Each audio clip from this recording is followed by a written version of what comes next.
Sir வணக்கம் sir. வணக்கம் sir இப்போ ஒரு ஸ்பெஷலான ஒரு கேள்வி சார். இப்போ வந்து எல்லாரும் எக்ஸாமுக்காக ப்ரிப்பேர் பண்ணிட்டு இருக்காங்க. 12th எக்ஸாம் ஸ்டார்ட் ஆக போகுது, 10th எக்ஸாம் ஸ்டார்ட் ஆக போகுது.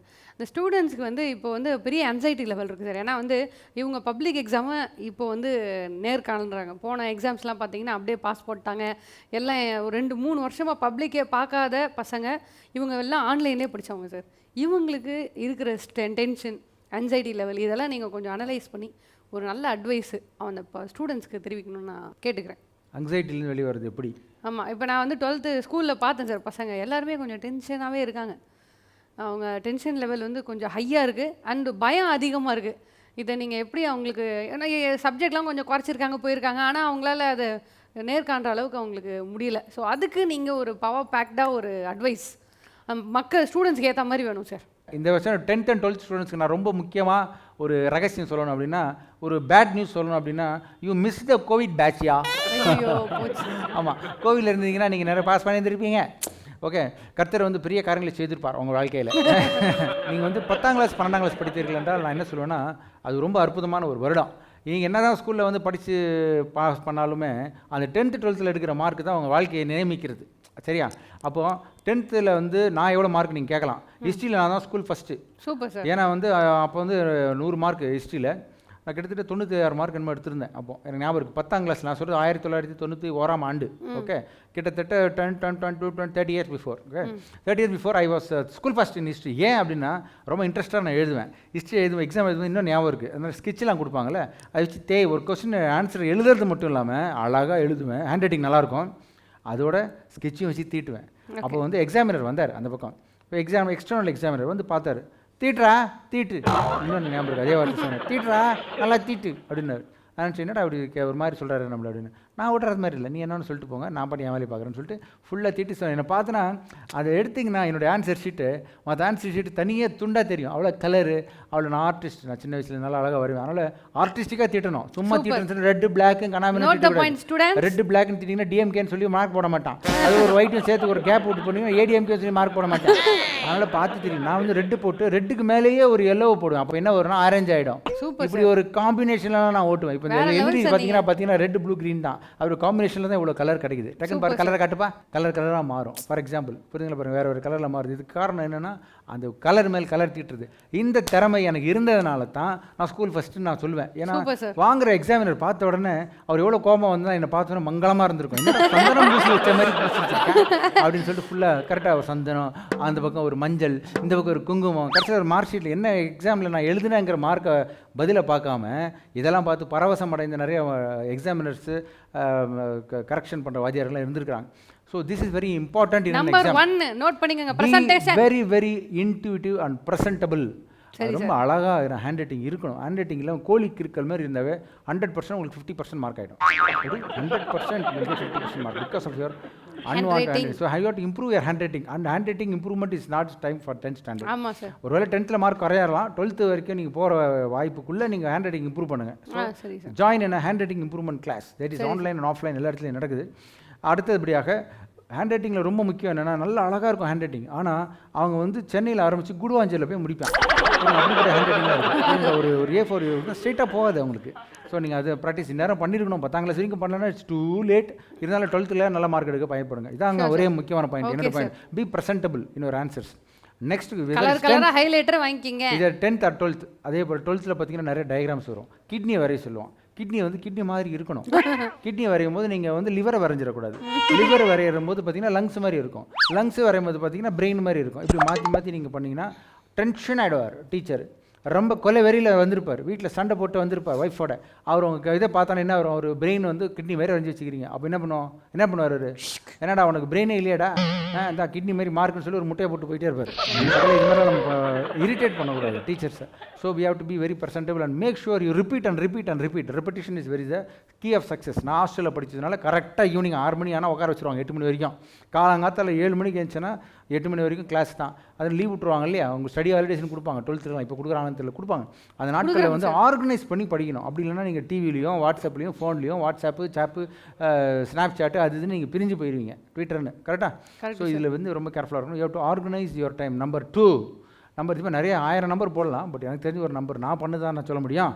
So I organise my time, not me, my hostel timing was such that it was organized in a particular way that I could score, I'd sit and study and repeat my questions and answers. அதே question தான். What is cell, what is biology, what is chemistry, molecular chemistry, what is atomic chemistry, எல்லாமே what is an atom, இது கேள்விகள் மாற போகிறது இல்லை. What is the first law of Newton, second law of Newton, there is no questions are never going to change and the answers are also never going to change. Correct, so only thing what will change is the repetition, how many times you repeat it.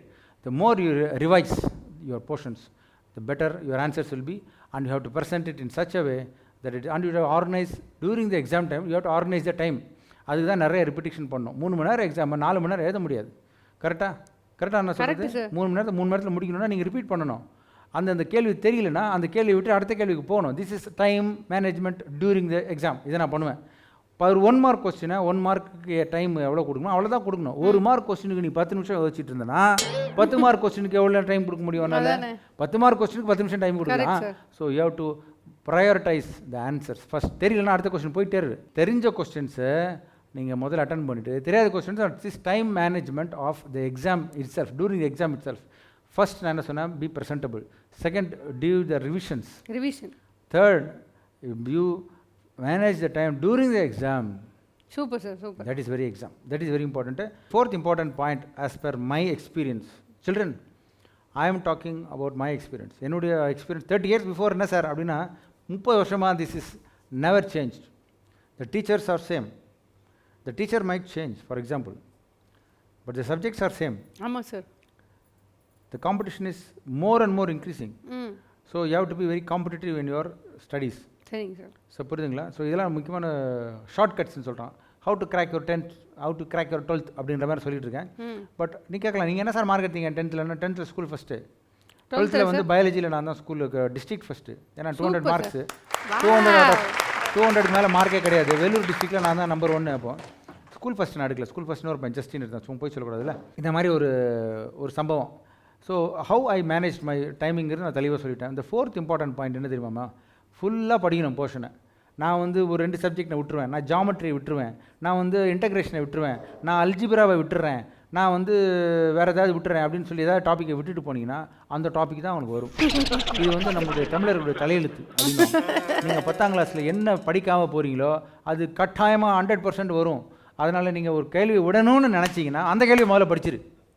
நான் அப்படி தான் பண்ணுவேன். இந்த கேள்வி வேணாம், அது சொத்தையாகுது வேணாம் அப்படின்னு விட்டலாம் நினைக்கும் போது. So I always you need a proper time management doing திருப்பி பேக்கில் போகிறோம். புரியுதுங்களா? அந்த டைமுக்குள்ளே டெய்லி ரிப்பீட் பண்ணிங்கன்னா எல்லாமே முடிஞ்சிருக்க முடியும். Before your exam you should have revised your whole book minimum 3 times. Then you will not only pass, you will score 100%. Super. You study for 100 marks. Always don't study for passing the exam. You don't study for getting 80 marks, 90 marks. You work for 100 marks. And that can happen only if you revise the whole portion.